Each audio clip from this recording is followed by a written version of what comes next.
बिस्मिल्लाहिर्रहमानिर्रहीम। नाज़रीन अस्सलाम वालेकुम। एक मरतबा फिर साद ज़ाहिद आपकी खिदमत में हाज़िर है एक नई वीडियो के साथ। और सबसे पहले तो जी आपका शुक्रिया अदा करना चाहूँगा कि ये जो नया एक फ़ॉर्मेट मैंने इंट्रोड्यूस करवाने की कोशिश की, आप लोगों ने उसे बड़ा सराहा और उसे बड़ा पसंद किया और हौसला अफजाई हुई, इसलिए मैं इसी फ़ॉर्मेट को कंटिन्यू करने की कोशिश कर रहा हूँ। कुछ लोगों ने सवाल किया था, ये हाथ में कागज़ क्या होता है? तो सर ये सारी जो रिसर्च की जाती है, इसके बुलेट पॉइंट्स होते हैं जो आपके सामने बोलना होता है, कोई बात मिस ना हो जाए, इसलिए उसको रिटन फॉर्म में लिख लिया जाता है। तो नाज़रीन आज की वीडियो का आगाज़ करते हैं और आज जिस जगह की मैं आपको विजुअली सैर करवाऊँगा बहुत इंपॉर्टेंट जगह है। और सबसे बड़ी बात यह है कि लाहौर में जहाँ मुझे ये शिकवा रहता है कि बहुत सारी इमारतों को तबाह कर दिया गया, वहाँ ये इमारत एक ऐसी है जो ना सिर्फ ये कि तबाह बिल्कुल नहीं हुई, बल्कि उसको बहुत से अच्छे मकासद के लिए इस्तेमाल किया जा रहा है।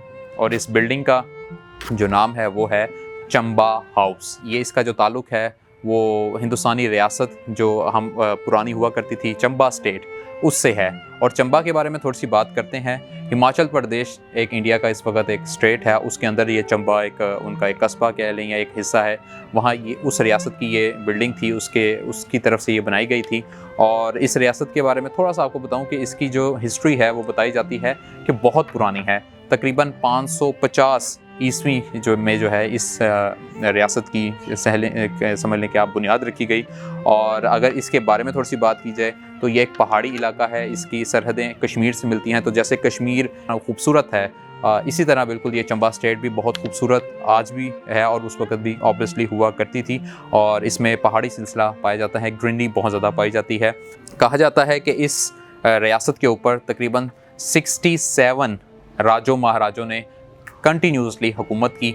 और जो इसका इख्तिताम है वो ऑब्वियसली 1947 के बाद जब अंग्रेज़ यहाँ से गए और उसके बाद जो तमाम रियासतों ने जो साइन किए, उनमें एक ये रियासत भी थी जिसने अपना प्रिंसली स्टेट का जो दर्जा था वो ख़त्म कर दिया और इंडिया के साथ इल्हाक़ करने का फ़ैसला किया।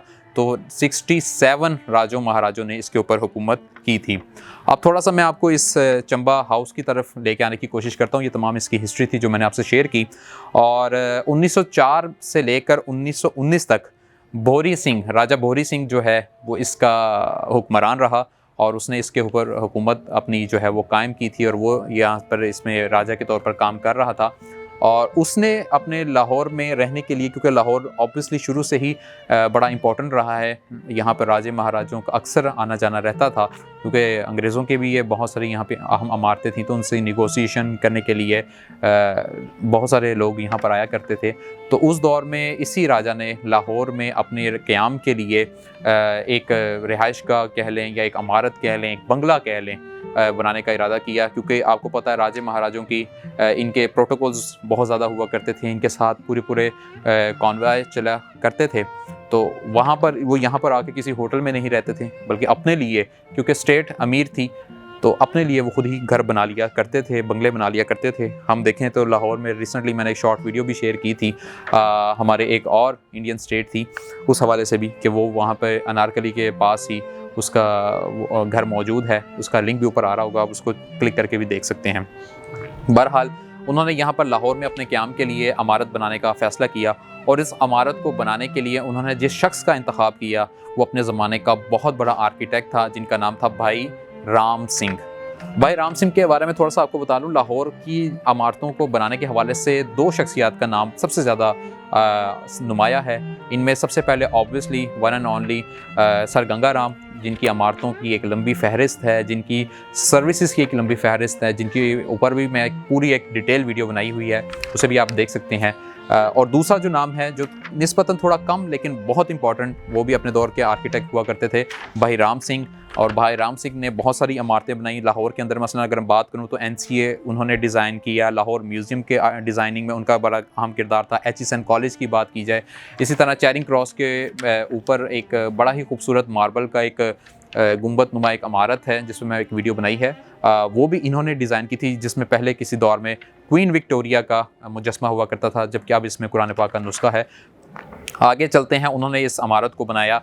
थोड़ा मैं रैप अप करता हूँ, जल्दी से इस इमारत की तरफ आता हूँ। मुख्तसर ये कि अब पाकिस्तान मार्ज़ वजूद में आ चुका था और आपको पता है जब नई हुकूमत बनी तो ये इस तरह की जितनी भी प्रॉपर्टीज़ थी वो हुकूमत के इख्तियार में आ गई। चंबा हाउस भी हुकूमत पाकिस्तान के कंट्रोल में आ गया और उसने अपने अंदर इसको जो है अपनी टेरिटरी में लेते हुए, अपनी अथॉरिटी में लेते हुए इसके ऊपर वर्किंग का आगाज़ किया। इब्तिदा में तो इस बारे में मुझे कुछ ख़ास मालूमात ना मिल सकी, लेकिन इसको बाकायदा तौर पर आप कह लें कि फ़ाइनेंशियल एस्पेक्ट्स के लिए इस्तेमाल करने का आगाज़ जनरल अयूब ख़ान के दौर में हुआ। उन्होंने इसका सबसे पहला जो है मुनासिब इस्तेमाल का आगाज़ किया। इसमें समझ लें कि एक होटल की शक्ल कह दें या एक आप कह सकते हैं कि एक ऐसा मुकाम इसको बना दिया, एक ऐसा खूबसूरत स्पॉट बनाया जहाँ पर गैर मुल्की मुअज़्ज़िज़ीन जो है वो आकर रहा करते थे।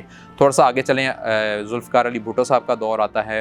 भुट्टो साहब के दौर में आपको याद होगा बड़ी एक इम्पॉर्टेंट इवेंट लाहौर में हुआ, इस्लामिक समिट कॉन्फ्रेंस हुई थी 74 में। और 74 में जो डेलीगेशंस आए थे पूरी दुनिया से, जो उनके इम्पॉर्टेंट जो लोग हुआ करते थे उनको भी चंबा हाउस में ठहराया गया था। ये हाउस इस हवाले से भी बड़ा इंपॉर्टेंट है, इसने मेज़बानी की थी इस्लामिक कॉन्फ्रेंस के हवाले से जो आने वाले लोग थे उनकी। ज़ुल्फ़िकार अली भुट्टो साहब हिमसेल्फ जो है बहुत सारी अहम मीटिंग्स जो हैं वो इस चंबा हाउस में अरेंज किया करते थे, यहाँ पर उससे प्रोसीड किया करते थे, उसे हेड किया करते थे। ज़ियाउल हक़ के दौर में, क्योंकि आपको पता है अफ़गान जंग बड़े अरूज पे थी, तो अफ़गान जंग जो है उस दौरान बहुत सारे लोग, बहुत सारे डेलीगेशंस पूरी उम्मत मुस्लिमा से इकट्ठे हुआ करते थे। तो अफ़गानिस्तान के मसले के लिए आने वाले डेलीगेशंस को भी जो लाहौर में है इसी मुकाम पर, इसी चंबा हाउस में ठहराया जाता था।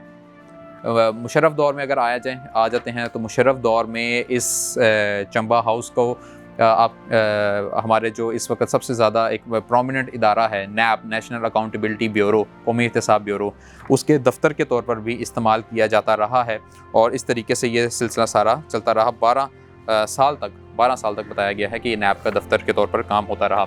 अब मौजूदा दौर में इसका नाम चेंज कर दिया गया है, इसे फेडरल लॉजेस के नाम से याद किया जाता है या पुकारा जाता है। इसका नाम चेंज इस मकसद के लिए किया गया कि इस लॉजेस बना दिए गए हैं, लोग आते हैं यहाँ पे ठहरते हैं। और इसके अंदर मुझे जाने की इजाज़त नहीं मिल सकी, बाहर से मैंने इसके सारा शूट किया है और कोशिश कर रहा था कि चंबा स्टेट के हवाले से मुझे कुछ यहाँ पर पुरानी चीज़ मिले, कुछ पुराना देखने को मिले।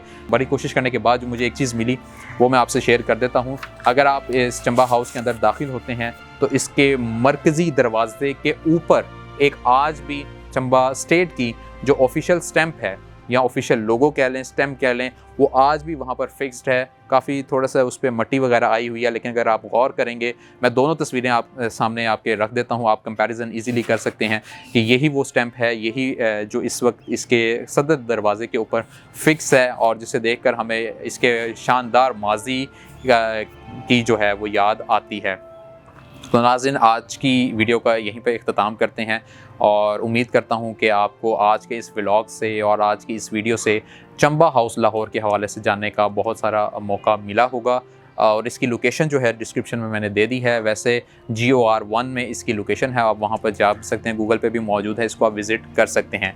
अपने मेज़बान साद ज़ाहिद को इजाज़त दीजिएगा। आज की वीडियो आपको कैसी लगी इसे भी आपने कमेंट बॉक्स में कीमती राय का इज़हार लाजमी करना है। वरना बहुत सारा ख्याल रखिएगा। अल्लाह हाफ़िज़।